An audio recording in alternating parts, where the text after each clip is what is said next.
चुनाव के टाइम में वो मरहम लगा रहे हैं कि हम जीएसटी को हम कम कर रहे हैं, उसमें रेट घटा रहे हैं। सवाल यह है कि मोदी जी ने आखिर उस समय गब्बर सिंह टैक्स लाया क्यों? यह बात है। यहाँ बिहार के अंदर में जो 3 साल का आप उस जीएसटी काउंसिल के मेंबर हैं, आपने तो लागू किया। आपने कहा कि मैं इस पर उस जीएसटी काउंसिल के मेंबर होने के नाते आपने कब विरोध दर्ज कराया? उस काउंसिल के अंदर आपका जो विरोध दर्ज है वो मुझे बताएं सारे लोगों के सामने। आप गब्बर सिंह देखिए, जो खाम कहना कोई गलत बात है। जीएसटी काउंसिल में कांग्रेस भी मेंबर है, बीजेपी भी है, जेडीयू भी है, तमाम सारे लोग हैं, सारे स्टेट के रिप्रेजेंटेटिव हैं। हमारे नेता राहुल जी ने जब पूरा तर्कसंगत तरीके से, तार्किक तरीके से कहा कि इस तरीके से मुनाफा भी बढ़ सकता है और साथ ही साथ सरकार को राजस्व भी प्राप्त हो सकता है, उसके बाद से यह मोदी जी जो वापस ले रहे हैं, सवाल यह है कि वह वापस अभी जो ले रहे हैं वह क्यों ले रहे हैं? अगर वह सही था टैक्स तो सही था। हम इस बात को कहना चाहते हैं कि जो 3 साल का डिग्री कोर्स है वह 3 साल में नहीं होता है, वह 5 साल 6 साल में होता है। इसी बिहार के अंदर में इसके लिए कौन जिम्मेवार है? या जो 15 लाख खाते में आएंगे वह 2 करोड़ रोजगार आएंगे हर साल, या जो बोले थे। हम इस बात को कहना चाहते हैं कि मोदी जी का नाम अगर लेते हैं तो अगर इधर से कोई झूठ का कोई मशीन है और इधर से मोदी जी हैं तो झूठ का कोई मशीन है वह शर्मा जाएगा। ऐसे हम राइट। देखिए, हम लोग के पास आलू से सोना उगाने वाला मशीन नहीं है, वो राहुल गांधी जी के पास है, हम लोग के पास नहीं है।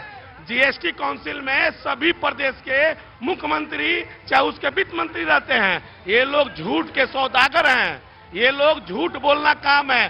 कांग्रेस का एक ही काम है, देश को गुमराह करना। जी, कौन बोलना चाह रहा था इधर? बाबूजी प्रणाम है आपको। क्या नाम है आपका? पशुपति सिंह। पशुपति जी, आपका बहुत बहुत अभिनंदन है, आप हमारे शो में आए, अपने शो में आए। आप बोलिए, आप क्या जानना चाहते हैं बिहार के? हम ये जानना चाहते हैं आप कैसे हैं? हम बहुत अच्छा हैं। घर परिवार कैसा है? बहुत अच्छा है। परिवार में कौन कौन है? हमारे माता पिता नहीं है, शिक्षा पर है। अभी देख लीजिए। नहीं, आपके परिवार में कौन कौन है? हम है, हमारा जो पुत्र है, हमारी वाइफ। बेटा कमा रहा है? हाँ, बेटा कमा रहा अच्छे से है? हम भी सब रुको, बहुत ज्यादा शिक्षा पे मैं लाद ले चलूंगा। मैं बता रहा हूँ, दिल्ली सारा शिक्षा पे काम करवाऊंगा तुमसे। हम भी। क्या बच्चों को पढ़ाया अभी तक तुमने? क्या बच्चों को पढ़ाते हो? हाँ, तो फिर चुप रहो ना। हम भी सब इंस्पेक्टर से रिटायर है। मैंने आपका शो के देखा, मैंने गाड़ी लगा करके आ गया। बहुत अच्छा किया बाबूजी, आप बोलिए। लेकिन आप जानिए कि अभी नौजवान देश को चलाएगा कि बूढ़ा चलाएगा? सीमा पर नौजवान मर रहा है, शहीद हो रहा है। अरे भ्रष्टाचारी बूढ़ा सब लूट के अपना इमारत बना रहा है। क्यों बना रहा है? नौजवान वहां मर रहा है। ये सब अपना लेकर के बिल्डिंग, कोई हॉस्पिटल, कोई अपना मेडिकल, क्यों ऐसा हो रहा है हमारे देश में, हमारे बिहार में? जवाब चाहिए। बाबूजी, अगर हॉस्पिटल नहीं बनेगा तो इलाज कहाँ करवाओगे अपना? अरे मैं इलाज के लिए सब जगह शिक्षा, इलाज फ्री करो। क्यों ऐसे 2-4 रुपया में हमको ठग रहा है? बाबूजी तभी कह रहे हैं कि इस देश को ना तो बूढ़ा चलाएगा ना नौजवान चलाएगा, वही चलाएगा जिसके पास जी। सबसे पहले तो सर आपका इस धरती पर स्वागत है। सर, जो बात हो रही है कि यहाँ के विकास का, वो विकास तो सामने दिख रहा है, वो विकास को छिपा हुआ नहीं है। और क्राइम की बात यह है कि आज से 15-20 साल पहले यहाँ आप खड़े नहीं हो सकते थे। इस वक्त ये स्थिति था। और चुनावों के समय में किसी राजद का छोड़ करके किसी बीजेपी या यही माले वालों का कोई पंपलेट और या कोई प्रचार तक नहीं होता था शहर में। ये माले का यहाँ केंद्रीय खुरमाबाद में जो है ऑफिस है, लेकिन इनकी हिम्मत नहीं होती थी कि एक प्रचार भी कर लें। क्यों? डर था। काहे का? जिन निकलता था जबरदस्ती का। कौन सा जिन? वोट का जिन, बक्से का जिन, बैलेट बक्स का जिन और किस्मत का जिन। और आज सर, शांति के बिना समृद्धि नहीं हो सकती। आज अगले पैनल के ये है 20 सेकंड इनका। मैं आ जाऊंगा बेटा, आ जाऊंगा। आज पहली बार बिहार में हमारे प्रशांत जी ने रोजी रोजगार की बात की है, शिक्षा की बात की है, पलायन की बात की है। आज तक जितने भी लोग यहाँ पे सत्ता में रहे हुए हैं, सारे लोगों ने जात पात की राजनीति कर, कभी हिंदू के नाम पर मुस्लिम को, मुस्लिम के नाम पर हिंदू को बरगालने का काम किया है। कभी ने किसी पार्टी ने, किसी भी पार्टी ने, जो भी सत्तारूढ़ हो या इससे पहले भी हो, किसी ने जनता की मूलभूत सुविधाओं को ध्यान नहीं रखा गया है।